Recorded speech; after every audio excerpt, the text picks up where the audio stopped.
কালিলে 5টা বজাত তুমি ফ্ৰী আছা? কাইলৈ 5টা বজাত ফ্ৰী আছা? কালি 5টা কালি গধূলি 5টা লৈকে ফ্ৰী থাকিমে মই। 5টা বজাত তুমি মোৰ ৰুমলৈ আহিব পাৰিবা? 5টা বজাত মোৰ ৰুমত আহিব পাৰিবা। নমস্কাৰ বন্ধুসকল, মিষ্টাৰ টি চেনেলটোলৈ আপোনালোক সকলোকে স্বাগতম জনাইছো। আৰু এই মুহূৰ্ততে এটা কল ৰেকৰ্ডিং যথেষ্ট ভাইৰেল হৈ পৰিছে বন্ধুসকল। আশা কৰোঁ আপোনালোকে কল ৰেকৰ্ডিংটো সম্পূৰ্ণৰূপে শুনিব। তাৰ পাছত এটা প্ৰশ্ন সুধিম আপোনালোকক। আশা কৰোঁ প্ৰশ্নৰ উত্তৰটো আপোনালোকে সঠিকভাৱে দিব। আহক তেতিয়াহ'লে কল ৰেকৰ্ডিংটো আৰম্ভ কৰোঁ আৰু আশা কৰোঁ আপোনালোকে কল ৰেকৰ্ডিংটো মনোযোগেৰে শুনিব। কাইলৈ 5টা বজাত ফ্ৰী আছা? কালি 5টা কালি গধূলি 5টা লৈকে ফ্ৰী থাকিমে মই। 5টা বজাত মোৰ ৰুমত আহিব পাৰিবা? কোনফালে? ৰামনগৰ। ইমান দূৰ? এই একেবাৰে ৰাস্তা কিনাৰত। আমাৰ এই অফিচত গ'লে নহ'ব নি? অফিচত নহ'ব। মানে সোনকালে গৈ অলপ দেৰি বহিলোহেঁতেন মই। অফিচত নহ'ব। অফিচত নহ'ব, লাগিলে হেৰি কৰি মই 5টা বজাত তোমাক ফোন কৰিম ডিউটিৰ পৰা ওলাই। তুমি কোনফালে থাকা মই লাগিলে লৈ আহিম তোমাক। হা?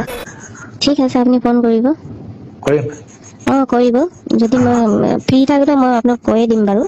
কালি নহয়, তুমি মোক মানে তুমি ফোন কৰিলেও মোক নোপোৱা, যিহেতু মই ফোনটো মানে মটৰচাইকেলতে ৰাখি দিম ন। মইতো ভিতৰত সোমাই যাওঁ। মই 5টা বজাৰ পিছতে ওলাওঁ। গতিকে ময়ে ফোন কৰিব লাগিব তোমাক।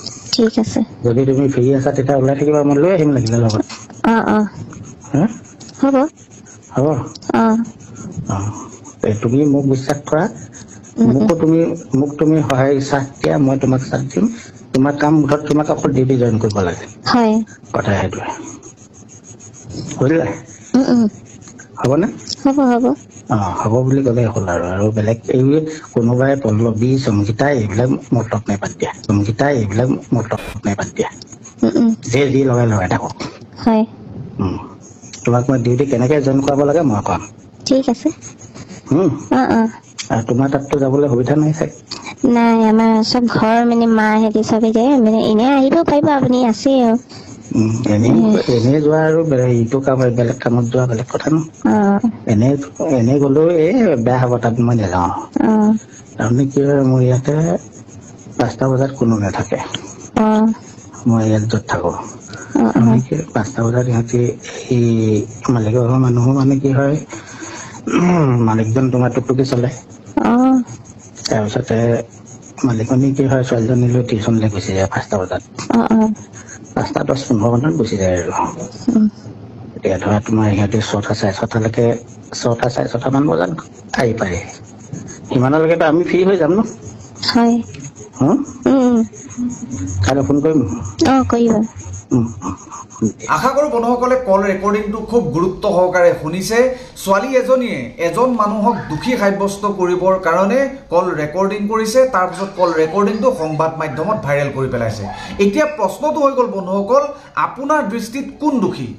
কোনজনক আপুনি দোষী সাব্যস্ত কৰিব? আশা কৰোঁ বন্ধুসকলে এই বিষয়টোৰ ওপৰত বিচাৰ বিবেচনা কৰি এটা কমেণ্ট পোষ্ট কৰিব বুলি আশা কৰিছোঁ। এই ভাইৰেল কল ৰেকৰ্ডিংটো যেতিয়া মই নিউজত পাইছিলোঁ, তেতিয়া কমেণ্ট বক্সত মই বহু লোকে কমেণ্ট কৰা মই দেখিবলৈ পাইছিলোঁ। তাৰে সৰহভাগ মানুহেই দুয়োগৰাকীকে দোষী সাব্যস্ত কৰিব বিচাৰে আৰু বেছিভাগ মানুহে ছোৱালীজনীক বিশেষকৈ বেছি দোষাৰোপ কৰিব বিচাৰে।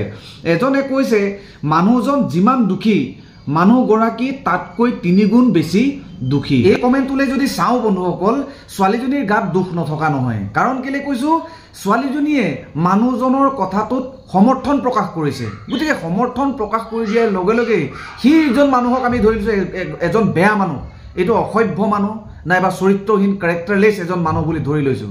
কিন্তু এজন কেৰেক্টাৰলেছ মানুহ বুলি গম পোৱাৰ পাছতো এই ছোৱালীগৰাকীয়ে কিয় সমৰ্থন প্ৰকাশ কৰিব লাগে, নাইবা তাৰ প্ৰত্যুত্তৰ ছোৱালীগৰাকীয়ে কিয় নিদিলে? তেতিয়াহ'লে ছোৱালীজনীৰ গাতো যথেষ্ট দুখ আছে বুলি মানুহজনে ক'ব বিচাৰিছে। গতিকে এইটো মন্তব্যত ময়ো একমত প্ৰকাশ কৰিছোঁ, কিয়নো এখন তাল কেতিয়াও বাজিব নোৱাৰে। আৰু বহুতে কমেণ্ট কৰিছে, কি আইন এইখন যে ল'ৰাজনৰ মুখখন দেখাব পাৰি, ছোৱালীজনীৰ মুখখন দেখাব নোৱাৰি? আৰু এজনে বৰ কমেডি টাইপৰ লিখিছে, তেলৰ দাম বোলে আৰু বাঢ়িব। এনেকুৱা ধৰণৰ ঘটনা অকল এয়াই নহয় বন্ধুসকল, এনেকুৱা ধৰণৰ বহুতো ঘটনা সংঘটিত হৈ আছে। হয়তো 1 মাহত যদি 30টা দিন থাকে, 31টা ঘটনাই হয়তো সংঘটিত হৈ আছে আমাৰ এই অসমখনত।